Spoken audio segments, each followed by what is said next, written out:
आशा करता हूं आप सब बहुत अच्छे होंगे। मेरा नाम है सिद्धांत अग्निहोत्री, स्टडी ग्लोस पे आपका बहुत बहुत स्वागत है। तो दोस्तों, हम बात करेंगे आज उन 10 चीज़ों की जो आपको एनिमल नहीं बनाएगी। जो बेसिकली, अब ये तो थंबनेल के लिए अच्छा है मर्द, बट ये वर्ड थोड़ा सा मुझे रेग्रेसिव लगता है। एक तरीके से जो एक कैरेक्टरिस्टिक होती है, अल्फा मेल, सिग्मा मेल, वो चीज़ मैं आपको बताने वाला हूँ। और ये मैंने कई बार लेक्चर लिया है, किताबें भी पढ़ी है। 7 rules of life, Jordan Peterson की, मुझे वो किताब बहुत बढ़िया लगी। ठीक है, तो यहाँ पे 10 रूल्स क्या है आदमियों के लिए। अगर आप इन पे डटे रहेंगे तो डेफिनेटली आप बहुत ज़्यादा अपनी लाइफ में आगे जाएंगे। हम आदमी, जो हम मर्द होते हैं ना, बड़ा मुश्किल है, हमारा जीवन बहुत कठिन होता है, बहुत ज़्यादा। इतना कठिन होता है कि हम दूसरों के लिए जीते जीते आखिरी में मर जाते हैं। और ये सही बात है, कहते हैं, लेकिन भाई बिल्कुल सही बात है कि औरतों को भी बहुत कुछ झेलना पड़ता है, बट मर्दों को उससे ज़्यादा झेलना पड़ता है मेंटली, बहुत ज़्यादा। पैदा होते ही प्रेशर आ जाता है कि ये करना है, वो करना है। फिर उसके बाद हम अपने लिए जीना ही छोड़ देते हैं। जो इंसान, जो मर्द अपने लिए जी गया, उसने कमाल कर दिया, इतिहास रच दिया। बाकी 99% की तरह हो गए, समाज में घुल गए, रैट रेस में शामिल हो गए, और आखिरी में पूरी जिंदगी अपनी दूसरों के लिए जीने के बाद उसको सुनने को मिलता है कि तुमने हमारे लिए किया ही क्या है। उसके बच्चे उसको घर से निकाल देते हैं, उसको बेइज्जती सहनी पड़ती है, और समाज में भी थोड़ा एक्सेप्टेंस कम हो जाता है। तो ये सच्चाई है। इन चीज़ों को आपको बचा के रखना है। कैसे, मैं आपको बताऊंगा। ये 10 रूल्स आप ध्यान रखिएगा और इसको फॉलो करिए। अच्छा, अभी तक किसी ने अगर टेलीग्राम ग्रुप नहीं ज्वाइन किया है, क्योंकि आज क्लास होगी, ठीक है, और पेड सब्सक्राइबर के लिए होगी वो लिमिटलेस लीडरशिप। 300 रुपये का कोर्स है। मैं चाहता हूं इसको लाखों लाखों लोग ले, क्योंकि ऐसा कोर्स आपने कभी जिंदगी में नहीं देखा होगा। तो आ जाए फटाक से, प्रशांत सर इसमें क्लास लेंगे। तो पहली चीज जो मैं आपको बताना चाहूंगा, देखिए 3 किताब, इनमें से एक किताब आप जो पढ़ेंगे वो है द सीक्रेट ऑफ सेंस। ठीक है, इंट्रोडक्शन टू परफ्यूम पढ़िए, ठीक है, और अ गाइड टू परफ्यूम, ये भी बहुत अच्छी किताब है। सब ओल्ड किताबें, पुरानी किताबें, 1994, 1996, 2001, लेकिन ये किताबें ना आपको बताएंगी। देखिए, perfume is a very very important. तो मैं आदमियों से ये बोलूंगा, स्मेल जो होता है ना, स्मेल, उसी से ही चीजें बदलती हैं, या आप माने चाहे ना माने। जानवरों में, हम भी जानवर ही, जानवरों में स्मेल से ही अट्रैक्शन होता है। तो आप देखते हैं ना कि जब आप बहुत परेशान होते हैं, अगर बहुत अगरबत्ती एक ऐसी जला दी जिससे बहुत अच्छी खुशबू आ रही है, आपका मूड एकदम चेंज हो जाता है।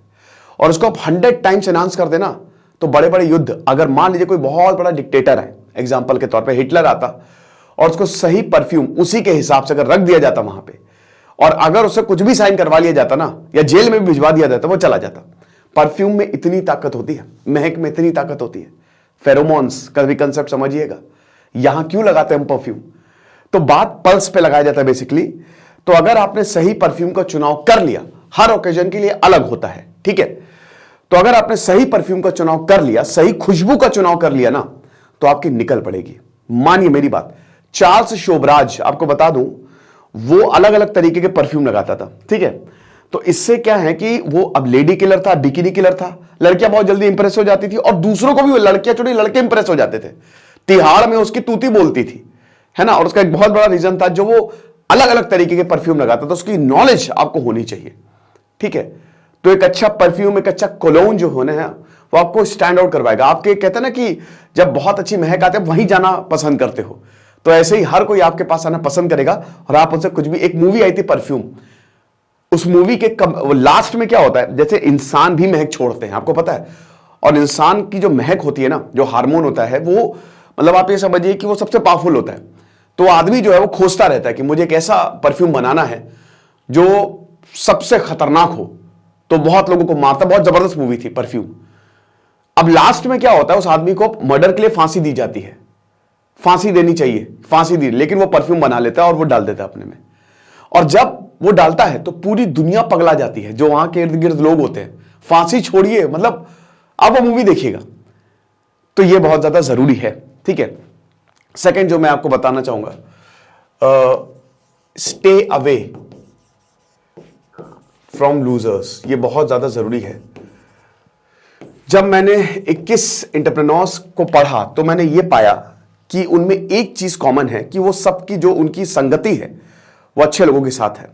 लूजर्स का मतलब कौन होता है? लूजर्स का मतलब जो आपको नेगेटिव बातें करे आपके साथ, जो आपको लेट डाउन करे, जो आपकी सारी बातों का, अरे छोड़ो यार इंपॉर्टेंट काम बाद में, मतलब इंपॉर्टेंट काम बाद में करेंगे और जो फालतू काम है वो पहले करेंगे, जो आपको बिगाड़े, जो आपको गलत रास्ते की ओर ले जाए, समझ रहे हो?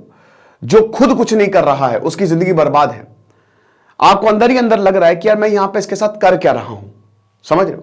तो गलत संगति से एकदम दूर रहे, लूजर्स से दूर रहे, जो छपरी टाइप के लोग होते हैं ना उनसे दूर रहे, अपनी संगति को अपग्रेड करें। देखो ये सब चीजें ना क्या है, ये आप बोलते हैं ना सक्सेस और अनसक्सेसफुल, इतना बड़ा गैप इसीलिए है। सक्सेसफुल लोग इन चीजों को फॉलो करते हैं और वो जिंदगी भर एंजॉय करते हैं। पैसा कमाओ, खूब कमाओ। मैं अपने एक्सपीरियंस से कहता हूं दोस्तों, पैसा इज वेरी वेरी इंपॉर्टेंट। अगर आप उसको सही से यूज कर रहे हो, ये सब खाली बातें बकवास है, कोरी बकवास है। ये वही करते हैं जिनके पास खुद पैसा नहीं होता, जो खुद पैसा चाहते कि नहीं इससे नहीं, भाई जितना हो सके पैसा कमाओ पर उसको अच्छे तरीके से यूज करो। सो ऑलवेज इनके पास ना जाए, वरना ये आपको भी अपने ही लेवल पे लाके आपको बर्बाद कर देंगे। Stay away from losers. अगला देखिए, be a man of your word always. एक बार जो कमिटमेंट कर ली उसके बाद मैं अपने आप की भी नहीं सुनता। ये बिल्कुल सही लाइन है सलमान बॉय की। तो मैन ऑफ योर वर्ड रहें। अमिताभ बच्चन और गोविंदा का डाउनफॉल आया, वो अपने मैन ऑफ वर्ड नहीं थे। आप देखिए उनके इंटरव्यूज, कितने सारे लोगों ने बोला है कि वो कभी टाइम पे आते ही नहीं थे, लेकिन अमिताभ बच्चन आज भी करोड़पति में एकदम अरबों रुपए कमा रहे। क्यों? क्योंकि वो अपने मैन ऑफ, उन्होंने जो बोल दिया वो कर दिया। बीजेपी क्यों जीत रही है? क्योंकि उन्होंने जो बोला वो करा, है ना? तो याद रखिएगा कि अगर आप अपने मैन ऑफ वर्ड्स हैं, अगर आप वक्त की इज्जत करते हैं, तो पूरी दुनिया में लोग आपके साथ काम करना चाहेंगे कि ये आदमी ने जो बोल दिया करके दिखा दिया, उससे पहले करके दिखा दिया। अब मान लीजिए कि जैसे मेरे साथ एक एक्सपीरियंस हो, मैंने एक फैकल्टी को रखा था, ठीक है? अब वो उसका बहुत बड़ा नाम है, अब मैंने उसको रखा था, मेरे उसका बहुत ही खराब एक्सपीरियंस रहा मेरे साथ। वो अपने मैन ऑफ वर्ड्स है। अब उससे हुआ क्या कि एक बार तो तुमने बेटा हम लोगों को बेवकूफ बना लिया, अब दोबारा कभी नहीं बना पाओगे, ठीक है? दोबारा कभी, क्योंकि मैं तुम्हारे साथ काम ही नहीं करूंगा। तो बात ये होती है कि फिर आपको काम मिलना बंद हो जाएगा, आपकी बुराइयां होंगी हर जगह। अगर आप if you are not the man of your words, तो हमेशा ये चीज ध्यान रखें कि जो बोल दिया उस पर अडिग रहे, आखिरी दम तक, प्राण जाए पर वचन न जाए। आपको मैं रामायण का किस्सा बताता हूं। जब भगवान राम को वनवास मिला तो भगवान राम जो हैं वो उनको जब कैकई ने बताया, तो भगवान राम ने उनके मुख पे एकदम बोला कि ठीक है कोई बात नहीं, मैं वनवास। तो राजा दशरथ ने बहुत चिल्लाए राम के ऊपर कि तुम मेरे, जो मैंने बोला ना तुमको वनवास के लिए, तुम छोड़ दो। क्योंकि कोई भी नहीं चाहता ना, मतलब पूरी तैयारियां कर ली थी कि भगवान राम ही राजा बनेंगे। तो राजा दशरथ चिल्ला के बोलते हैं कि तुम पीछे हटो बेटा, तुम मेरा विद्रोह कर दो मेरे खिलाफ, लेकिन तुम वनवास नहीं, मैं मर जाऊंगा। लेकिन उस समय भगवान राम ने बोला ना, आपने बोल दिया, और यह क्षत्रिय धर्म है, प्राण जाए पर वचन न जाए। राजा भरत जो है वो भगवान राम को लेने के लिए गए, इतना उनको मनाने की कोशिश की, लेकिन वो नहीं आए, क्योंकि प्राण जाए पर वचन न जाए। तो याद रखो ये इंपॉर्टेंट है, ठीक है? उसके बाद आपकी प्रायोरिटी आपकी मिशन होनी चाहिए। Make your mission your priority, समझ रहे हो? तो that is very very important. अपने मिशन को अपनी प्रायोरिटी बनाओ, अपनी ताकत बनाओ। ये कैसे होगा? ये होगा अपने गोल्स को सोचोगे तो उसके लिए एक एक्शन प्लान बनाओगे। एक्शन प्लान बनेगा तो उसके लिए एग्जीक्यूशन होगा। एग्जीक्यूशन करने के लिए आपको टीम चाहिए, आपको आइडियाज चाहिए, और आइडियाज के लिए आपको पैसा चाहिए। पैसा के लिए आप मेहनत करोगे, और मेहनत से पहले आप रिसर्च करोगे, पढ़ोगे। तो ऑलवेज आपका जो प्रायोरिटी होनी चाहिए वो मिशन होनी चाहिए। बाकी सारी चीजें साइड में रख दो, ठीक है ना? बाकी सारी चीजें साइड में रख दो, अपने गोल को ही अपनी प्रायोरिटी बनाओ। क्योंकि इस दुनिया में आदमियों की इज्जत तभी होती है जब वो सक्सेसफुल होते हैं, जब वो कामयाब होते हैं। तो अगर तुम कामयाब नहीं हो तो आदमियों के लिए इतना ज्यादा जिल्लत की बात है ये ना, कहीं पे भी जाओगे बेइज्जत होके वापस आओगे, टॉन्ट मारे जाएंगे तुमको, हर कोई, और तुमको पता है तुम्हारा दिल बहुत अच्छा है, पर घंटा इस कुछ दुनिया में दिल की इज्जत होती है। ये दुनिया ऐसी ही है बेटा, और तुमको ढलना पड़ेगा। या तो इतने बड़े संत हो जाओ, इतनी संत क्या होते हैं, संत बोलते हैं कि भाई देखो मुझे इन सब चीजों में पढ़ना नहीं, लेकिन जिस दिन पढ़ा ना दुनिया मेरे हिसाब से चलेगी, समझ रहे हो। या तो इतने बड़े हो जाओ कि दुनिया तुम्हारे पीछे चलने लगे, लेकिन अभी तुम नहीं हो। तो सबसे पहले अपनी मिशन को, अपनी you have to make your mission your priority, बाकी सब साइड में, ठीक है, याद रखो। अच्छा, अगला जो है देखो, confidence is very important. Learn to speak with confidence, the most important thing that every man should know, every boy should know. Confidence लेके आओ, बहुत जल्दी जल्दी कोई भी चीज मत बोलो, ऐसे नहीं, धीमे धीमे बोलो और कॉन्फिडेंटली बोलो। अपनी बॉडी लैंग्वेज सुधारो, body language is very important, क्या ना। जब जो बाकी जानवर होते हैं ना वो अपनी बॉडी लैंग्वेज से ही वो चौड़े हो जाते हैं, ठीक है, जिसकी वजह से अगला डर जाता है, उनकी टेरिटरी में नहीं आता है। So you have to mark your territory कि this is my territory and I will own this one, ठीक है। Nobody can dare to touch me and nobody can say anything to me because I am born to rule. So what you have to do? You have to mark your territory by gaining confidence. And how will you gain confidence? Through knowledge. The book is very important. Read immense. जितना हो सके पढ़ो, जितना हो सके पढ़ो। Read books. जितना ज्यादा हो सके किताबों पे जाओ, जितना ज्यादा हो सके नॉलेज लो। फालतू चीजें, रील्स से ध्यान हटाओ, टिकटॉक से, ये सब तो तुमको मैनिपुलेट करने के लिए ही हुआ है, तुम्हारा दिमाग खराब करने के लिए हुआ है। लेकिन जितना ज्यादा किताबों की तरफ जाओगे, जितना ज्यादा कॉन्फिडेंस आएगा तुम्हारे अंदर ना। फर्ज करो कि तुमने इंडिया इटली रिलेशंस पढ़ डाले और अब इंडिया इटली रिलेशंस में बात हो रही है, तुम उस पर एक्सपर्ट हो, तुमने बात की सब, oh my God wow, finance की बात हो रही है मान लो, और तुम फाइनेंस के एक्सपर्ट हो, तुमने इतना पढ़ा है और तुमने बताना शुरू किया, लोगों का भी भला हुआ, wow. So always learn to speak with confidence और इसकी प्रैक्टिस भी करो, that is also very important. छठा जो मैं आपको बताने वाला हूं, अच्छा, एक eye contact is very very important. जब भी किसी से बात करो ना, so make a strong eye contact, this is also very important. अब ऐसा नहीं कि इसको क्रीपी की तरह घूरे जाओ, नहीं नहीं, आई कॉन्टैक्ट करो, 1-2 मिनट बाद थोड़ा सा नीचे, अब कितना भी मुश्किल हो लेकिन ये आपको करना है। शीशे में प्रैक्टिस करो, क्योंकि आई कॉन्टैक्ट इज, ये कॉन्फिडेंट को शो करता है और ये अगला इंसान के ऊपर इंप्रेशन जाता है कि you are very super confident. देखो एक चीज समझो, दिखावटी दुनिया है तो आपको अगले को इंप्रेस करना है, अगले को कन्विंस करना है। ये दुनिया क्वेश्चन आंसर्स पे ही चलती है, कोई सवाल पूछता है आप आंसर देते हो, ठीक है, डिस्कशन भी वही क्वेश्चन आंसर्स के फॉर्म में होते हैं। तो याद रखो कि आपको आगे बढ़ना है तो दूसरों से आपका काम है, दूसरे को आपको इंप्रेस करना है। तो आई contact is very important, specially आदमियों के लिए, जिससे आपको बहुत ज्यादा फायदा जो है वो मिलेगा, ठीक है, ये चीज है। उसके बाद never go low to impress anyone, specially girls. लोग लड़कियों को, उनका जीवन लड़कियों के इर्द गिर्द, आदमी जो है उनका जीवन एकदम ऐसे ही हो जाता है कि नहीं लड़की आएगी तभी मजा आएगी। अपने सेल्फ रिस्पेक्ट कभी मत गिराओ, समझ रहे हो, सेल्फ रिस्पेक्ट कभी मत गिराओ, अपने एथिक्स पे चलो, किसी की बेइज्जती नहीं करनी। जैसे एनिमल मूवी में तो पता नहीं क्या ही दिखा दिया है, ऐसा नहीं है। ऐसे लोग तो हमेशा अलग ही रहेंगे, उनकी कोई इज्जत नहीं करेगा, उनको समाज से, और कभी वो सक्सेसफुल नहीं होंगे। आपको एक अथॉरिटी चाहिए, तो अथॉरिटी का बात है कि अपने जो आपके उसूल हैं उनसे समझौता नहीं करना है, ठीक है, इतना मत नहीं गिरना है, थोड़ा अपने हिसाब से चलने की कोशिश करो कि आज मैं बिजी हूं तो मेरा मन नहीं है जाने का, क्योंकि मेरे पास काम है ना। दिखावटी काम नहीं, रियल काम है। जितना ज्यादा रियलिस्टिक रहोगे, जैसा आप अपने दोस्तों से रहते हो उतना ही रहोगे, उतना बेटर है। अब इसमें होता क्या है ना कि लोग आपकी शरारत का फायदा उठाते हैं, लड़की आपकी शरारत का फायदा उठाती है, बिल्कुल सही बात है कि अगर आप किसी को इंप्रेस करने चलोगे तो वो कभी एक तो इंप्रेस होगी नहीं, ऊपर से आपको इतना इमोशनली ड्रेन कर देगी, आप परेशान हो जाओगे। तो बेस्ट क्या है कि अपने जो आपको लग रहा है जो ठीक है उसी पे स्टिक रहो, है ना। कोई अगर भाव नहीं दे रहा तो नहीं दे रहा है, बस निकल, टाटा बाय बाय। किसी को प्रपोज किया, नहीं माना, okay thank you very much, all the best to you, बस उससे निकल आओ बाहर। अब अगर इंसान आपको कोई भाई नहीं दे रहा है तो जिंदगी भर वो नहीं देगा। और मान लो अगर इस इंसान के साथ आपकी शादी हो भी गई तो आप जीते जी आपकी जिंदगी, क्योंकि देखिए लव थ्योरी के हिसाब से, साइकोलॉजी ऑफ लव के हिसाब से, कि 2 तरीके के लव होते हैं, पैशनेट और एक कंपेनिनेट। पैशनेट लव खाली 1 साल चलता है, जो आपको बहुत ज्यादा अच्छा लगता है वो 1 साल बाद फिर कंपेनियनशिप आ जाती है, वो अलग तरीके का प्यार होता है कि भाई अब हमको सरवाइव करना है, तो वहीं पे ही प्रॉब्लम शुरू होती है। तो इसको ध्यान में आपको रखना है कि कभी भी किसी भी लड़की को इंप्रेस करने के लिए बहुत ही लो मत जाए, ठीक है, जो है वही रहे। दिखावा करेंगे तो आगे जाके आपको ही झेलना पड़ेगा। ओके, टेम्परेरी हैप्पीनेस के लिए ना परमानेंट हैप्पीनेस अपनी ना रुइन करें। फिर उसके बाद कभी भी अपने emotions, never allow your emotions to rule your logic, ठीक है।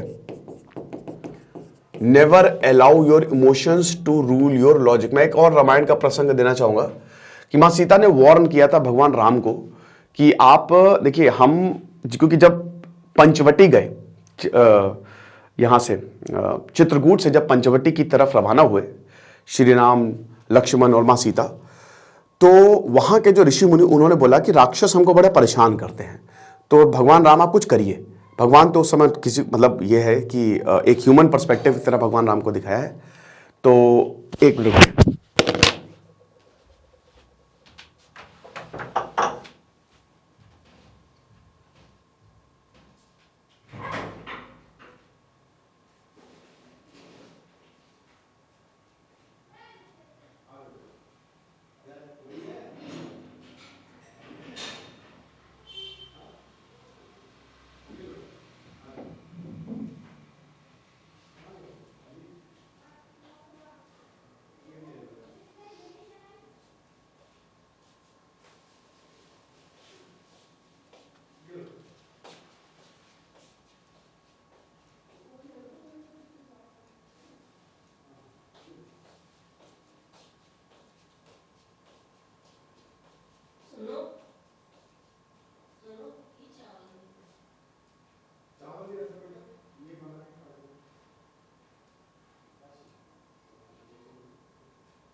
ओके, आई एम सॉरी, ठीक है।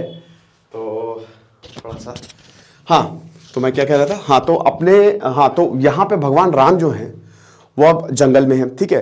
तो अब माँ सीता उनको बोलती है कि देखिए आप राक्षसों, मतलब भगवान राम ये ऑफर एक्सेप्ट कर लेते हैं। तो माँ सीता ये बोलती है कि आप ये मत करिए, क्योंकि राक्षसों ने हमारा कुछ नहीं बिगाड़ा है। हमको यहाँ पे वनवास झेलना है, हम वनवास झेलने आए हैं, वनवास झेल के वापस चलते हैं। अगर हम उनके काम में अड़ाएंगे टांग तो हमारे लिए प्रॉब्लम हो सकती है, क्योंकि फिर हम उनके कर्म में बन जाएंगे। बट भगवान राम मानते नहीं, और फिर उसके बाद नतीजा हमने देखा। तो कहने का मतलब यह है कि कभी भी अपने इमोशंस को, अपने लॉजिक, क्योंकि भगवान राम एक इमोशनल उनको दिखा बहुत, और बहुत सही भी है, ये बहुत जरूरी है कि आप भावनात्मक हो, लेकिन याद रखना कि लॉजिक इंपॉर्टेंट है। फर्ज के तौर पे कि आप बहुत एक टॉक्सिक रिलेशनशिप में हो और आपको लग रहा है, आपकी भावनाएं कह रही मैं यहां से बाहर नहीं निकलना चाहिए, लेकिन लॉजिक कह रहा है कि बाहर निकलो, तो आपको लॉजिक की मारनी चाहिए। अगर आपको लग रहा है कि मैं बहुत ही गंदी जॉब में हूं और मुझे अब अपने लिए काम करना है, अब भावनाएं कह रही कि नहीं नहीं मत निकलो, लेकिन लॉजिक कह रहा है निकल जाओ अभी इसी वक्त, तो याद रखो कि लॉजिक को हमेशा ऊपर रखो और कभी भी अपने इमोशंस दूसरों को मत दिखाना, ठीक है। कमजोर समझते हैं लोग, ये चीज है। उसके बाद किसी दूसरे के फट्टे में टांग मत अड़ाओ। अपना जो टाइम है, ठीक है, वो दूसरों को बचाने के लिए मत यूज करो। दूसरों की प्रॉब्लम अपने तक तब तक मत बनाओ जब तक कोई बहुत बड़ी मुसीबत या फिर वो तुमसे बोले ना। भारत ने कई बार दूसरे देशों की मदद करने की कोशिश की है। श्रीलंका का एग्जांपल लूंगा, लेट्टे की मदद करने की नहीं, मतलब कोशिश की श्रीलंकन सरकार की, राजीव गांधी को अपनी जान से हाथ धोना पड़ा था। तो याद रखना कि जब तक कोई पूछे ना तब तक दूरी रहो, अपने ऊपर फोकस करो। जब इतनी ताकत आ जाए, इतनी पावर आ जाए, तब आपको जो करना है करो, वो सराखों पे होगा, लेकिन तब तक एकदम शांत रहना है, अपनी प्रॉब्लम सॉल्व करो। कहते हैं ना, प्लेन में अनाउंसमेंट होती है कि दूसरे की सीट बेल्ट से पहले अपनी सीट बेल्ट बांधे, तो ये चीज है, ठीक है। अब उसके बाद अगर मान लीजिए आप किसी के साथ खाना खा रहे हैं तो अपना फोन जो है वो बहुत ज्यादा यूज ना करें। ये आदमियों के लिए बड़ा इंपॉर्टेंट रूल है कि आप किसी के साथ भी हैं तो फोन को एकदम कोशिश करें कि आप जिस इंसान के साथ हैं, चाहे वो लड़की हो चाहे कोई भी हो, चाहे वो कोई बॉस, आपका बॉस हो, चाहे आप इंटरव्यू या कोई बिजनेस मीटिंग के सिलसिले में जा रहे हो, कोई रिश्तेदार भी हो, तो फोन यूज ना करें। दूसरा वाला करे उसको करने दें, ठीक है। इससे बहुत खराब इंप्रेशन पड़ता है कि आप इंटरेस्टेड नहीं हो, यू आर नॉट इंटरेस्टेड। तो फोन को एकदम साइड में रख दें, ठीक है, फोन आए तो अटेंड करे, लेकिन जबरदस्ती फोन को यूज करने से ये बहुत खराब इंप्रेशन पड़ता है। तो ये 10 रूल्स हैं जो आपको समझने पड़ेंगे, ठीक है। तो आप एनिमल नहीं हो और आपको एनिमल बनने की जरूरत भी नहीं है। तो बाकी आप लिमिटलेस लीडरशिप का कोर्स जरूर अवेल करें। Thank you so much.